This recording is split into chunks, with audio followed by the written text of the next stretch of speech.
Okay, so part 3, and you'll have to excuse the fuzzy camera. I just checked out the lens, and we have, or I have, a bunch of scratches where the lens used to be. So it's a good thing I had that warranty done. I don't know if the warranty will cover scratches on the lens. So anyways, basket B.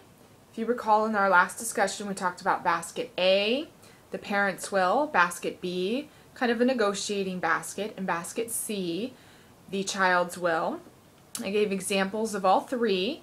So this part we're going to discuss in depth basket B, the negotiating basket. And the example that I want to use is the example I was taught. I worked at it was a private but publicly sponsored as well group home where I learned a lot of these practices and use them almost on a daily basis with specific youth. Doesn't work with every youth quite the same.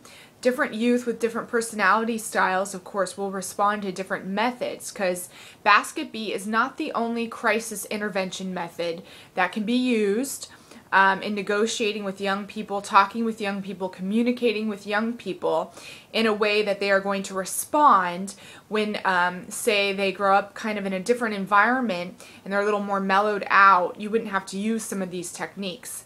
So this is one specifically with children who have trouble hearing no when you say no to them. And I don't mean they just whine and complain, but we're talking about kids who have made a practice of kicking the walls, slamming the walls, to create fear in the elder or fear in the adult party, and to allow the adult to give in to what they would like instead of following and instructions, following through with what the adult in the situation or the elder party wants them to do. That's the goal, is to get the child to do, to follow through.